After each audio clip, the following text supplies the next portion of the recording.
Hi friends, మేము రాము సీత ఆడుతున్నాం. ఎలా ఉందో చూడండి ఫ్రెండ్స్.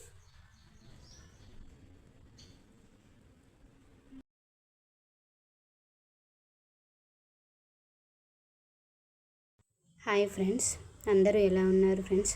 అందరూ బాగుండాలి ఫ్రెండ్స్. ఇక్కడ మేము రాముల వారు సీతాదేవి అనే గేమ్ ఆడుతున్నాము. ఈ గేమ్ నేను చిన్నప్పుడు మా అమ్మ వాళ్ళ ఇంటి దగ్గర ఫ్యామిలీతో ఫ్రెండ్స్తో ఆడుకునేవాళ్ళం. ఇప్పుడు నేను పిల్లలతో ఆడుతున్నాను. ఈ గేమ్ ఏంటంటే, ఫస్ట్ ఒక బుక్ తీసుకొని ఆ బుక్లో మన నేమ్స్ రాసుకోవాలి. అంటే ఈ గేమ్ ఎవరెవరైతే ఆడుతున్నారో వాళ్ళ నేమ్స్ బుక్స్ రాసుకోవాలి. నెక్స్ట్ ఇంకొక పేపర్ తీసుకొని ఆ పేపర్ని చిన్న చిన్న పేపర్లుగా కట్ చేసుకోవాలి. అంటే స్క్వేర్ సైజ్ పేపర్లుగా కట్ చేయాలి. ఆ చిన్న చిన్న పేపర్లో ఒక్కొక్క పేపర్లో రాముల వారు, సీతాదేవి, లక్ష్మణ అని రాసుకోవాలి. ఎక్కువ మంది ఆడితే భరత, శత్రుఘ్న కూడా రాసుకోవచ్చు.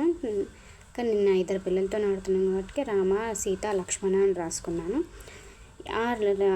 ఒక్కొక్క పేపర్లో రామ అని రాముల వారు అని రాసుకున్నాం కదా, ఆ పేరు పక్కన నెంబర్స్ రాసుకోవాలి.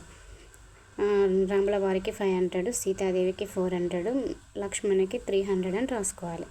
మీ ఇష్టం, ఎవరికి నచ్చినంత వాళ్ళ నెంబర్స్ రాసుకోవచ్చు. నేను అలా రాసుకున్నాను అనమాట. అలా రాసుకున్న తర్వాత ఈ చిన్న చిన్న పేపర్లన్నీ ఫోల్డ్ చేసుకోవాలి. ఫోల్డ్ చేసిన తర్వాత ఇలా నార్మల్గా అన్నీ కలుపుతాం కదా, అలా కలిపి ఇప్పుడు గేమ్ ఆడాలి. ఎవరికైతే ఏ చిట్టు అయితే వస్తుందో ఆ చిట్టు ఓపెన్ చేయాలి. ఓపెన్ చేసిన తర్వాత అందులో ఉన్న పేరు, నెంబరు ఏదైతే ఉందో మన నేమ్స్ పక్కన ఆ నెంబర్ రాసుకోవాలన్నమాట. ఫర్ ఎగ్జాంపుల్ నాకు రాముల వారు వచ్చింది పేపరు. ఆ పేపర్ పక్కన పేరు పక్కన 500 అనే నెంబర్ రాసుకున్నాం కదా. సో మనం నా నేమ్ పక్కన 500 అనే నెంబర్ రాసుకోవాలన్నమాట. అలా ఒక 10 టైమ్స్ అయినా ఆడుకోవచ్చు, 20 టైమ్స్ అయినా ఆడుకోవచ్చు. అలా ఆడుకున్న తర్వాత కౌంట్ చేసుకోవాలి, ఎవరికి ఎన్ని ఎక్కువ మార్కులు వచ్చినాయో అని కౌంట్ చేసుకో. ఎవరికి ఎక్కువ మార్కులు వస్తే వాళ్ళు విన్నర్. ఇక్కడ మా పాప విన్ అయ్యింది. లాస్ట్ వరకు చూడండి. నెక్స్ట్ అంతే, అలా కంటిన్యూ చేస్తూ ఆడుకోవాలి. జస్ట్ సరదా కోసం సమ్మర్ గేమ్స్, పిల్లలు టీవీ నుంచి, ఫోన్ నుంచి అవాయిడ్ కావడానికి. ఇక్కడ మా బాబు నాకు నెంబర్ రాంగ్ వేసావు అని అడుగుతున్నాడు.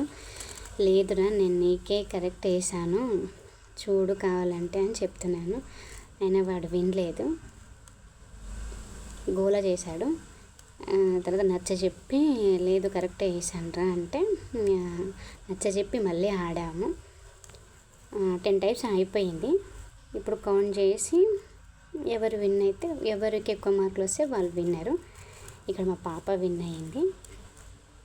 సింపుల్, ఇంతే గేమ్. Thanks for watching.